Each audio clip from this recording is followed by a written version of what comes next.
Hey guys, I'm back. What I wanted to cover today was the due on sale clause. I recently went to a real estate event that was hosted by Eddie Gann. He's one of the home investors, franchisees here in Houston. And this question seems to be coming up because I've attended a few of his events and I noticed that, people seem to always, at every single one of them, they seem to ask the same question at least once.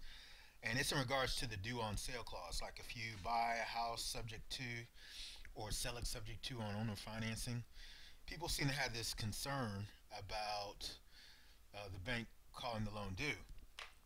Now, I've been doing this for over 13 years, and I have never personally, and that's around the first time I actually bought one subject to, which subject to is buying a house, the title's changing, but the financing is staying in place. I've never had a loan due, and even back at that time, I was a bit more brash, and I would even tell the lender that I had the deed, and with no hesitation at all. But you know, Eddie likes to call it the boogeyman because he said, "How many people have actually seen the boogeyman? Nobody, because the boogeyman really doesn't exist." Now, the due on sale exists, on paper. However, it is not an automatic trigger. If you see here, you'll see the term due on sale clause means a contract provision which authorizes a lender at its option to declare due and payable sums secured by the lender's security instrument, meaning a mortgage or a deed of trust, if all or any part of the property or an interest therein securing the real estate loan is sold or transferred without the lender's prior written consent.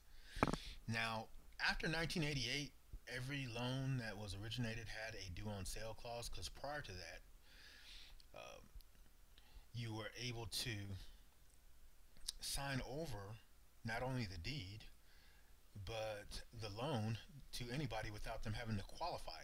Meaning have their credit pulled and income, you know, income verified, things like that. So banks didn't quite like that. They wanted a little bit more power, so they petitioned. So they were able to go ahead and put that in. Uh, but it's not an issue.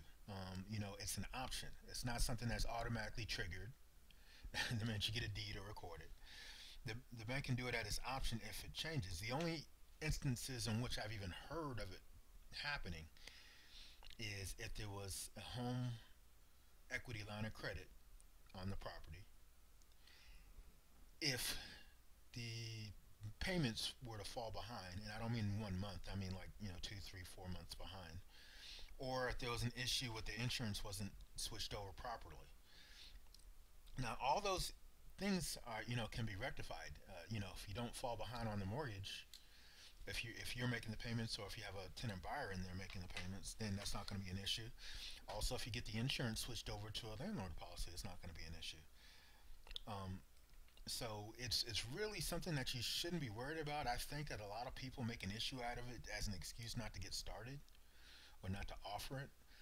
I was making a offer on a property in the Colorado area, and I was offering terms. I always try to make more than one offer on the same property so that they have a choice. And one of them was owner finance. And we had a party that was in between, kind of, handling the negotiations, and she was a realtor.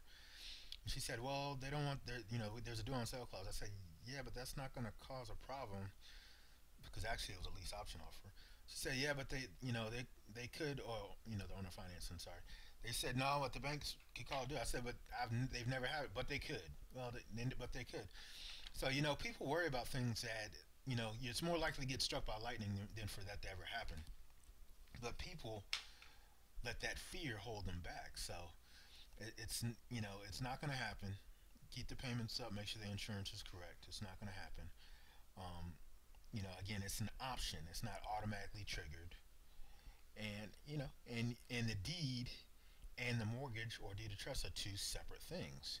You don't have to pay off a mortgage in order to get title to the house. You have the title when you closed originally with the mortgage company when you got your loan. It's called a deed. you have title is in your name right away. The the mortgage is a lien on the property. It's an encumbrance on the property. So if you look here, it says securing, securing the real estate loan. The house is actually, to be honest, the loan is really a loan on your income. The house is just security to back it up, just in case you stop paying. So just to put that into context for you. But if you have any questions further about subject to, due on sale, anything of that nature, or owner finance, if you run across a deal, like if you're already in real estate and you run across a deal that the seller is motivated, but you just don't know what to do with it, uh, or if you want to learn more, feel free to contact me. I have my number below. Just text me because text is best. I'm on the phone a lot, as you can imagine. So text me, and I will get back to you. So I hope this was helpful, and I'll follow up with another uh, point of concern, and that's insurance on the next video.